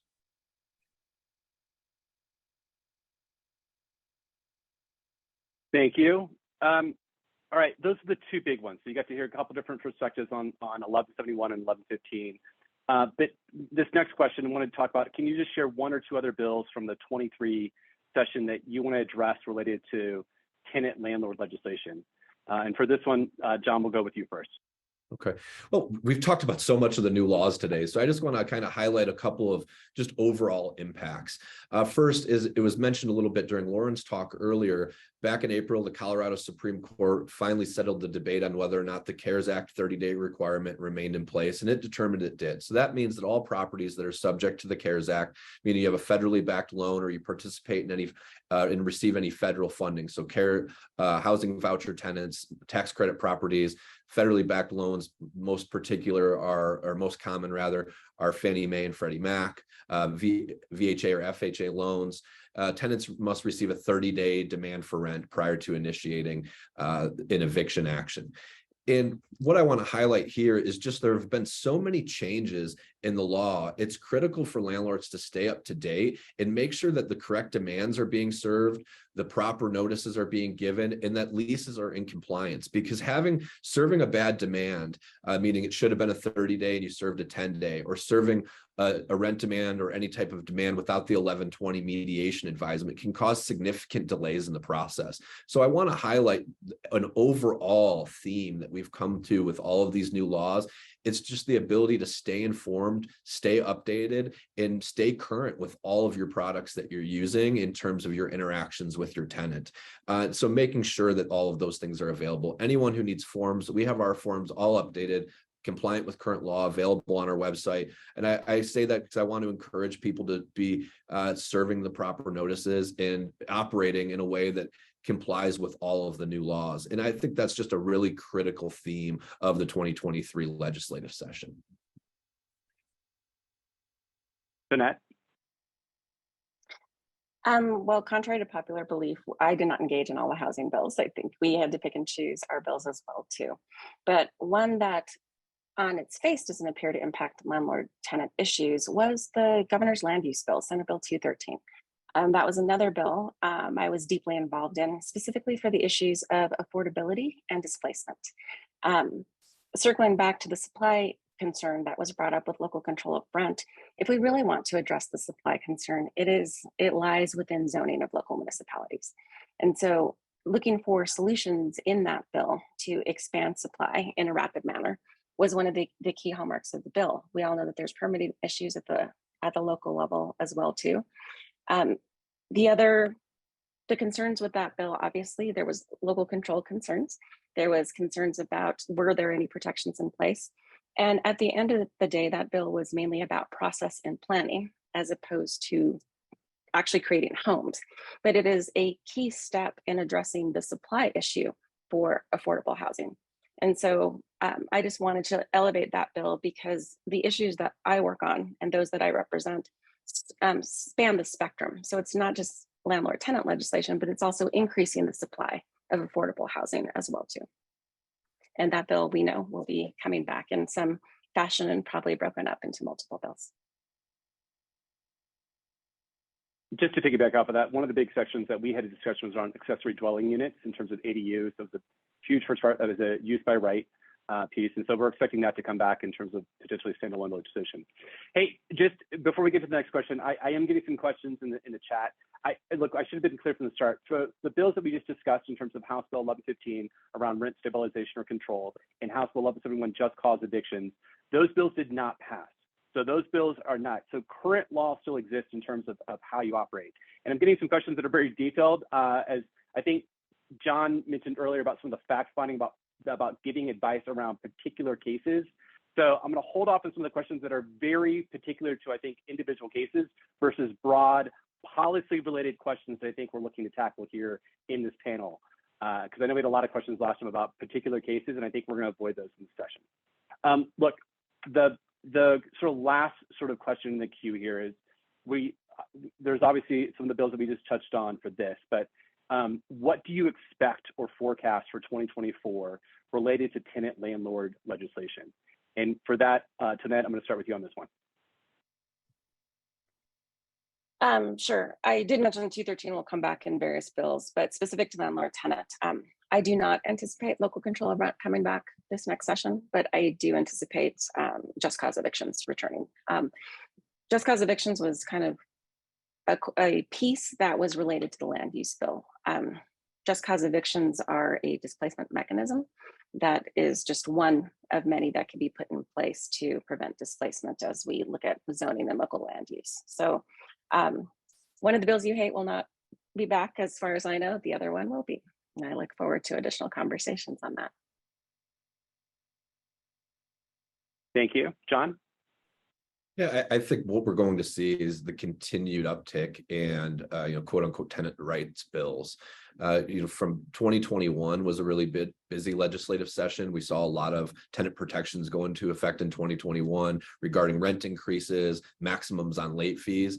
And then 2022 was kind of a quiet legislative year as it relates to landlord tenants. In 2023, as Tonette agreed as well, there was just a significant number of landlord tenant bills introduced, and I expect to see that coming. The land use bill, I certainly expect to see back, as Tonette said, in some form or fashion.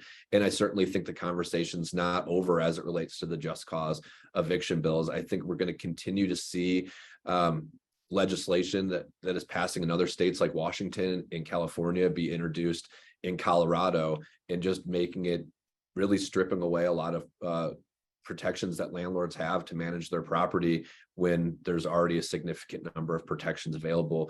This is really a matter of, it's just going to be an ongoing process as the paradigm somewhat stabilizes itself to the extent possible as it relates to landlord-tenant relations. Again, appreciate again all of your sort of insight, and again hearing some different views. Obviously for us, this is something that is near and dear.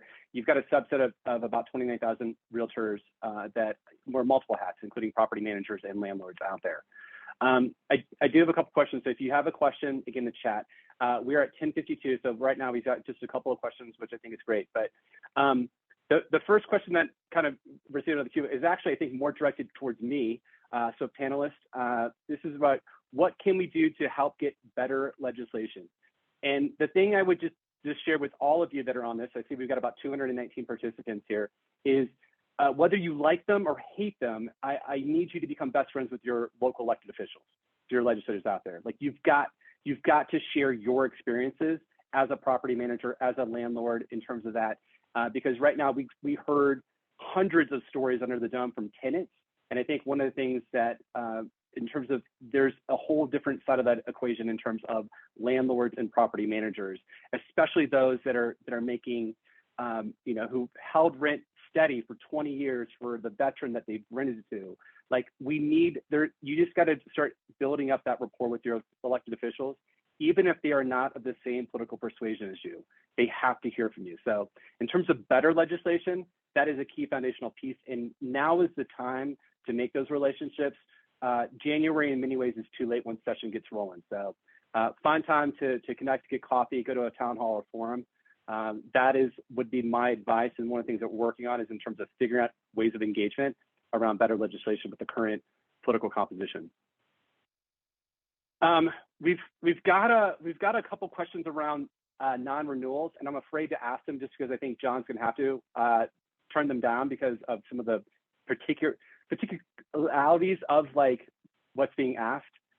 So are there any, and again, feel free to again, we're keeping all of these questions anyway. So if there's something that you really feel we can follow up, but I think I'm going to send some of these to John separately and let him I just don't think it's worth it around hoarding and non-renewal. There's a lot of non-renewal questions around legal advice. So it makes me a little nervous to ask those. What I'll say, Brian, is I can this is kind of my standard approach to when we're talking about non-renewals. We recommend that all property managers, all landlords have a written policy that's based upon non-discriminatory, non-retaliatory criteria that can be used in assessing whether or not a non-renewal is appropriate. In relying on on your policies, your lease, and your treatment of similarly situated tenants in the past. Making sure that you're treating all tenants who are similarly situated in a consistent, even fashion, and making decisions based upon lease terminations on objective standards is the best way that you're going to protect yourself. So when there's a history of lease violations, there's a history of issues caused, those are going to be times that it's more appropriate to assess looking at a non-renewal type of scenario. So I think that answers a lot of questions broadly, but it's just important to have consistent treatment based upon written policies. Don, I appreciate that broad stroke there in terms of the non-renewal piece. Again, I don't see any questions in here. I just truly want to thank John, both you and tonight. I want to thank you in terms of coming on and sharing some differing perspectives out there. Obviously, at the end of the day, let's just make these decisions, but obviously there's proponents and opponents for all of these issues under the sun. And it's good for all of us to hear these things in terms of what's going to be the best policy going forward for all of us. So with that, Micah, I think it's my time to turn it over to you in terms of wrapping up this property management forum. Thanks, Brian. Thanks, Tonette. Thanks, Brian. Thank you, everyone. That was a lot of really great information and discussion.